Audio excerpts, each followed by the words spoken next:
तक हमने खत्म किया था। Now exercise 6.3। एक्सरसाइज 6.3 में question number 1।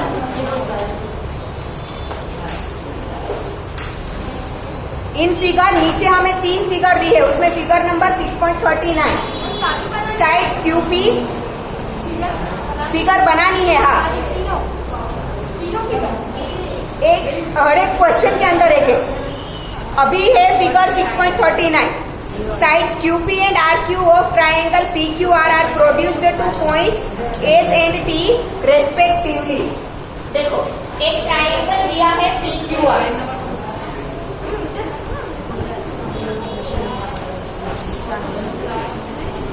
Side QP is produced to point S and side RQ is produced to point T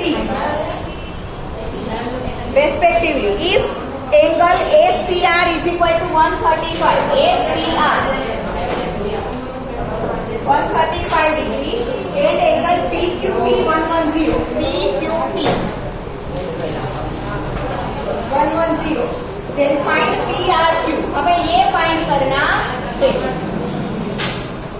हो गई बातें खत्म।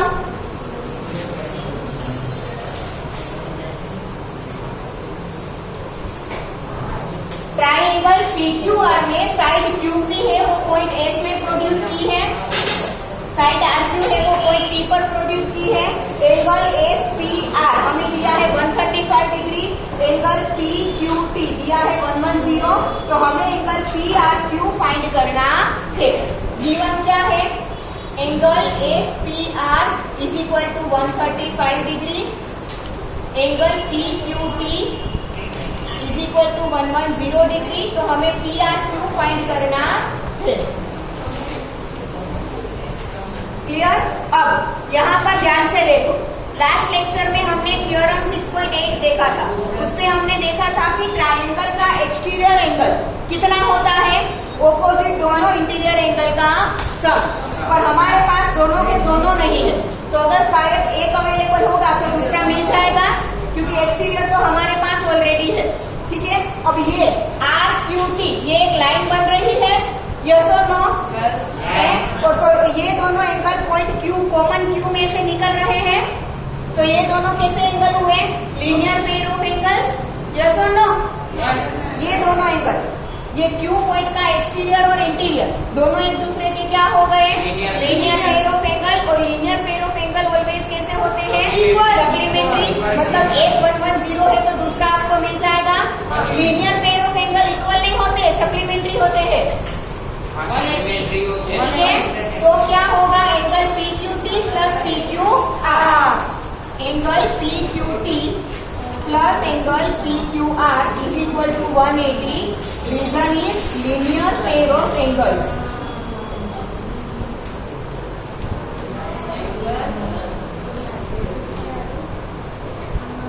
ठीक है, नाउ PQT हमें दिया है 110 plus angle PQR is equal to 180। Therefore, angle PQR is equal to 180 minus 110, 70. Therefore, angle PQR is equal to 70 degree. ठीक है, ये हमें मिला, ये हमें मिला 70 डिग्री, जो दिया नहीं था। ठीक है, अब इन दोनों का सम करो तब ये आपको एंगल मिलता है। तो 3 एंगल के इक्वेशन में 2 एंगल आपके पास है, तो तीसरा मिल जाएगा, यस और नो? ये एक्सटीरियर एंगल है। हमने थ्योरम 6.8 में देखा था कि किसी भी ट्रायंगल का एक्सटीरियर एंगल कितना होगा? तो कि उसके ऑपोजिट दोनों इंटीरियर एंगल का सम। ठीक है, तो 3 एंगल के इक्वेशन में 2 एंगल की वैल्यू हमारे पास है, तो तीसरा मिल जाएगा, यस और नो? ठीक है, angle PQR plus angle PRQ कितना होगा? SPR के जितना। Reason theorem 6. Angle sum property of triangles, angle sum property of a triangle. या तो you can also write theorem 6.8, ठीक है ना। एंगल पी क्यू आर कितना मिला हमें 70, P R Q we have to find and S P R is given 135।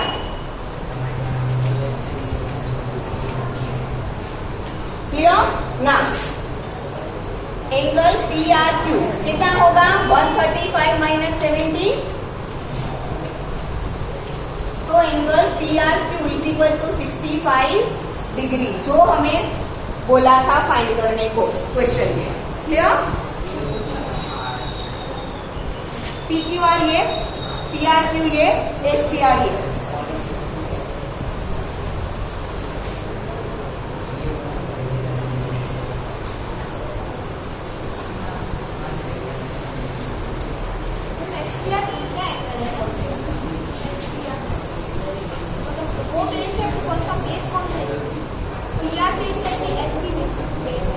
मतलब angle बनाते हैं तो नीचे कैसे लाइन ऊपर एंगल बना होता है, कॉमन आप होता है। एंगल में ऐसा कोई बेस नहीं होता बेटा। बेटा एंगल तो ऐसे भी बन सकता है, ऐसे भी बन सकता है। बेटा ये दोनों आप सेम होते हैं, किसी को भी हम बेस या नहीं बोल सकते। मैम हो गया कंप्लीट आंसर। क्वेश्चन ध्यान से पढ़ो ना बेटा, पी आर क्यू फाइंड करने को बोला था, वो मिल गया।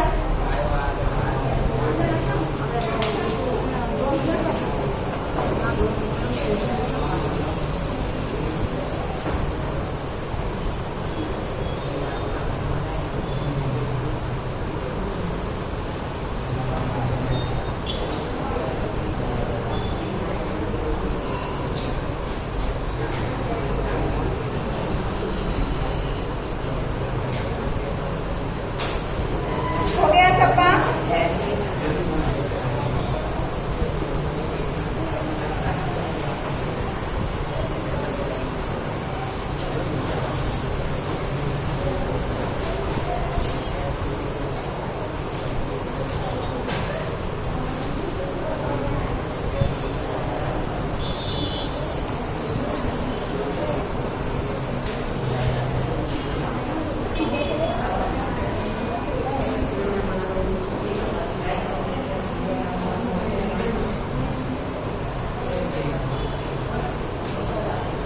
Done everyone?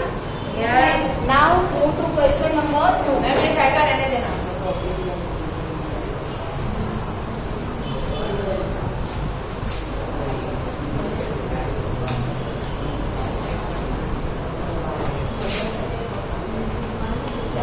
क्वेश्चन नंबर 2 के लिए हमें देखना है फिगर नंबर 6.40। फिगर 6.40 के एंगल एक्स दिया है 62 डिग्री। पहले तो दिया है ट्राइंगल एक्स वाई जेड, इसे एंगल एक्स दिया है 62 डिग्री, फिर एंगल एक्स वाई जेड पूरा दिया है 54 degree. Now, YO is OZ after bisector of XYZ. YO ZO। ये YO है वो एंगल XYZ का बाइसेक्टर है, और ZO है वो एंगल XY का बाइसेक्टर है। किसी भी एंगल का बाइसेक्टर मतलब किस एंगल को तो इक्वल पार्ट में डिवाइड करना, ठीक है ना। हमें दो फाइंड करना है। Find OZY and YOZ। ये रहा OZY और ये रहा YOZ। ये दोनों एंगल हमें फाइंड करने थे, ठीक है। अब ये जो 54 दिया है ना, वो ये पूरा एंगल है। हाँ 54 क्या है? ये आउटर ट्रायंगल का पूरा एंगल है XYZ, ठीक है।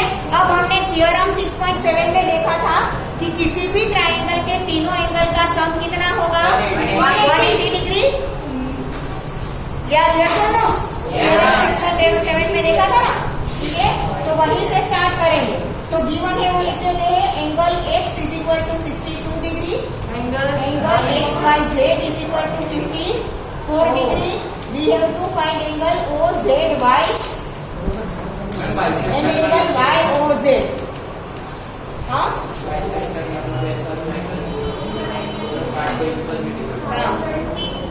ठीक है ना।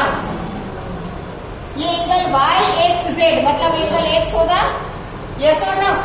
एंगल एक्स को अगर मैं पूरा लिखूं तो क्या होगा, वाई एक्स जेड होगा।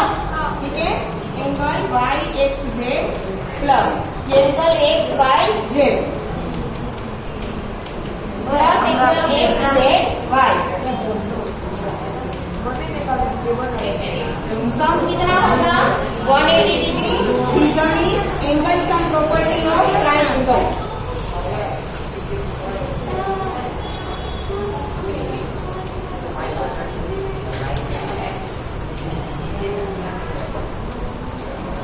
Angle sum property of a triangle.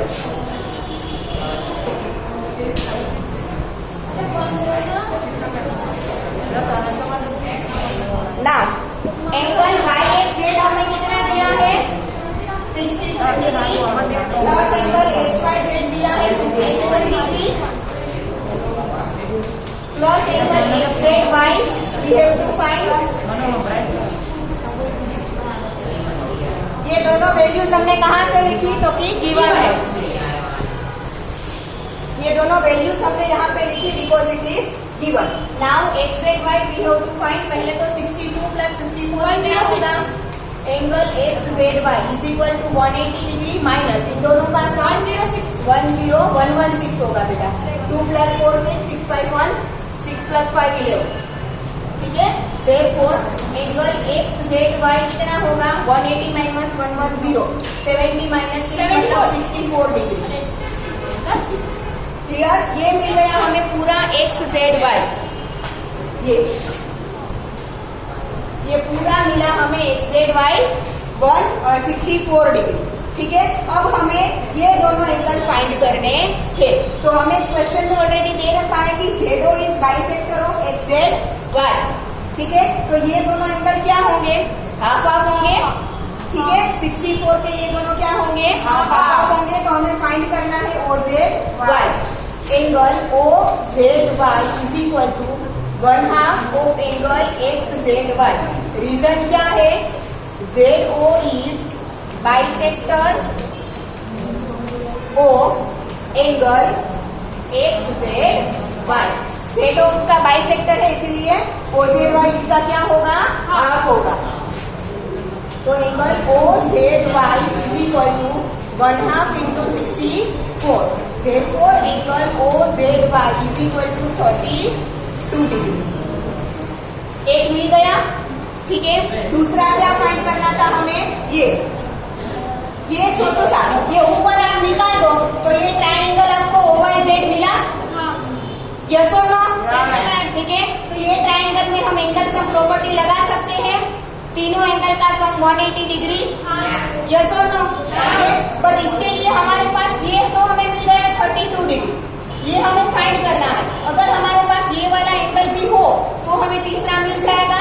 हमारे पास ये अंदर का एंगल नहीं है, ये पूरा 54 है, बट ये अंदर के ट्रायंगल का ये वाला एंगल हमारे पास नहीं है। तो वो कितना होगा, 54 का हाफ होगा। क्यों, क्योंकि वाई हो है वो उसका क्या है, बाइसेक्टर है। होगा कि नहीं। ठीक है, तो एक एंगल मिल गया। और now angle O Y Z is equal to half of angle X Y Z. Reason is Y O is bisector of angle X Y Z. Clear. Now angle O Y Z is equal to 1/2 into 54। Therefore angle OYZ is equal to 27 degree.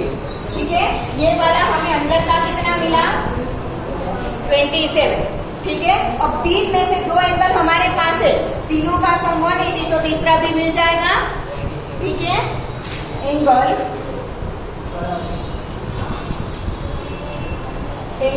OYZ plus angle OZY plus angle YOZ is equal to 180 degree. Angle OYZ कितना मिला 27। Angle OZY कितना है 32 plus angle YOZ is equal to 180 degree. Therefore, angle YOZ is equal to 180 minus 27 plus 32, 7 plus 2, 9, 2 plus 3, 5, 59 degree. Therefore, angle YOZ is equal to 180 minus 60 मतलब 120, 121। ये YOZ कितना मिल गया 121। बात तो पति के बेटा बहन है।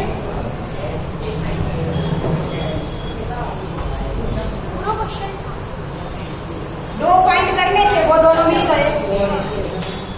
क्लियर?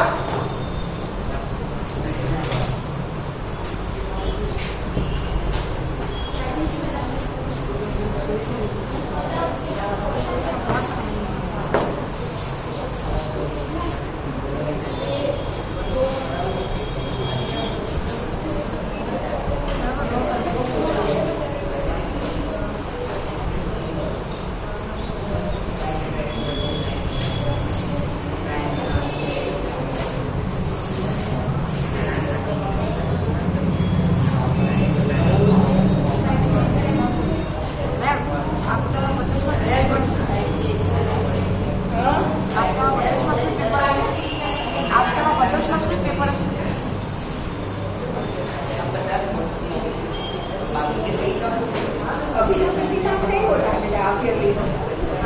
फाइनल एग्जाम 80 मार्क्स का होगा। उस बार तो 80 मार्क्स का था। हमारा 80 मार्क्स का होता था। क्लास का 9th स्टैंडर्ड में 50 मार्क्स का होगा। फाइनल एग्जाम 80 मार्क्स का। अभी ये है। फिर एक आपकी एग्जाम आएगी जनवरी एंड में प्रीलिमिनरी, वो 80 मार्क्स का होगा। फाइनल एग्जाम भी 80 मार्क्स का। जनवरी एंड में आएगा प्रीलिमिनरी एग्जाम, वो 80 मार्क्स का होगा। फाइनल एग्जाम भी 80 मार्क्स की होगा। उसका सिलेबस होगा, सारे सब्जेक्ट होंगे, पूरी सिलेबस नहीं।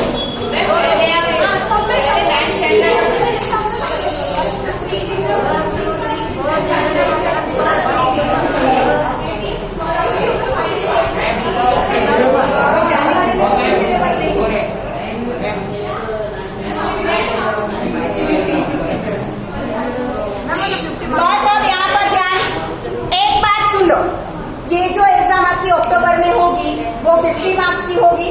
क्लियर? ठीक है। सिलेबस आपको हर एक सब्जेक्ट का मिल चुका है। So no more queries about it. Paper style change हुई है या नहीं that I also don't know. Clear? ठीक है। Now let's move to our next question, question number 3। Stop making noise.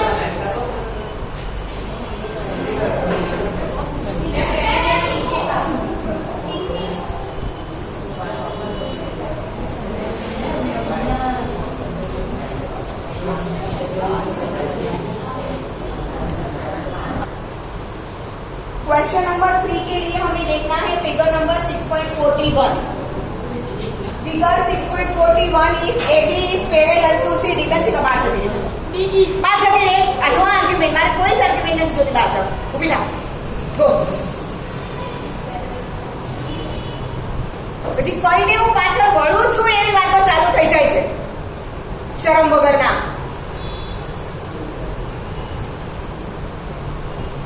AB is parallel to CD. CD? DE है। Sorry, D. AB is parallel to DE. Now, angle BAC is equal to 35 degree.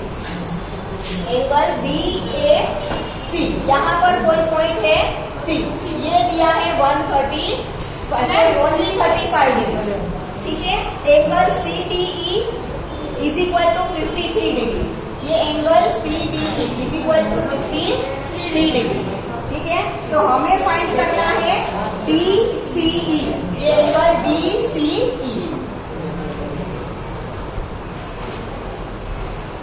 Clear? अब यहाँ पर आपको दिख रहा है कि ये ट्रायंगल बना है नीचे। CDE क्या बना? ट्रायंगल। अब ट्रायंगल की एंगल सम प्रॉपर्टी लगाओगे मतलब तीनों एंगल का सम कितना आएगा? 180। पर उसके लिए आपके पास ये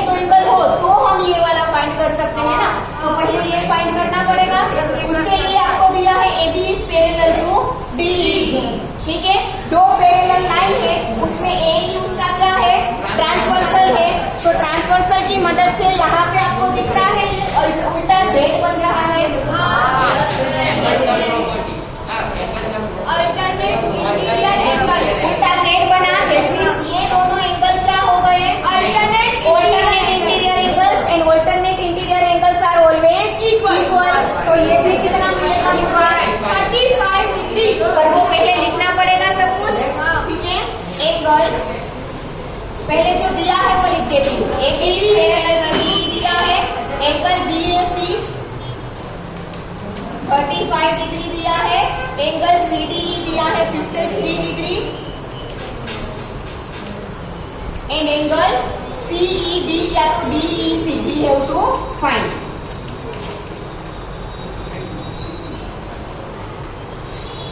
सॉरी DCE फाइंड करना है, हाँ sorry DCE we have to find. अब ये दोनों एंगल इक्वल होंगे because alternate interior angles. Angle BAC is equal to angle CED. Reason is alternate interior angle.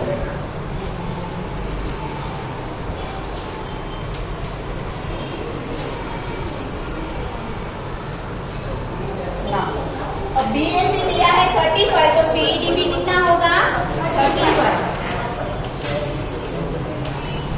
कितना हो गया? CED 35। अब ये ट्रायंगल में दो एंगल हमारे पास है, तीसरा मिल जाएगा क्योंकि तीनों का सम क्या होता है? 180।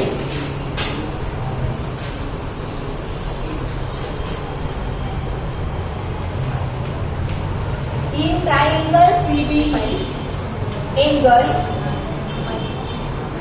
DCE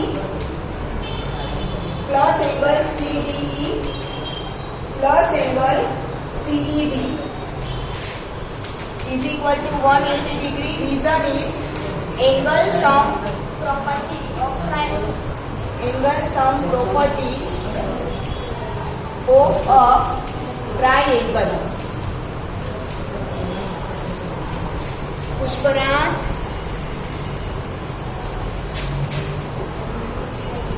angle DCE we have to find. Angle CDE दिया है 53 डिग्री, एंगल CED 35 हमने फाइंड किया। CDE की जगह पे 53 क्यों लिखा? Because it is given. Angle BCE is equal to 180 minus 53 plus 35 is 88, ठीक है। देयरफॉर एंगल BCE क्या होगा? 100 में से 8 मतलब 92 डिग्री। ये DCE जो फाइंड करना था कितना मिला? 92 डिग्री।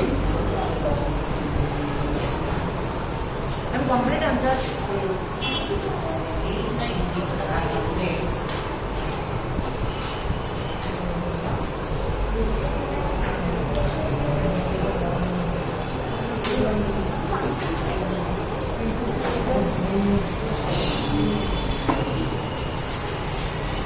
कभी तुम बाहर मोकले देशो प्रिंस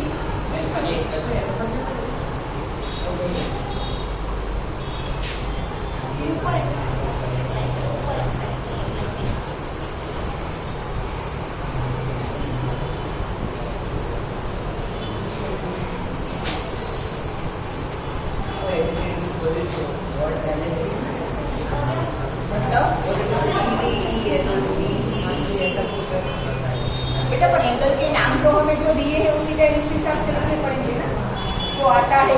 देखो मतलब आप ये एंगल की बात कर रहे हो तो D बीच में आना चाहिए, फिर आप CDE लिखो या EDC लिखो चलेगा, पर D बीच में आना चाहिए।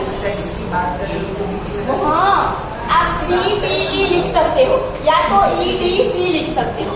जो एंगल की बात हो रही है वो लेटर बीच में आना चाहिए। अगर इस लेटर की इस एंगल की बात कर रहे हो तो या लिखोगे CED या तो लिखोगे DEC, बट E बीच में आना चाहिए। इन दोनों की प्लेस आप कहीं पे भी रखो, ठीक है। आज यहाँ तक रखते हैं, क्वेश्चन नंबर 4 से नेक्स्ट लेक्चर में देखेंगे।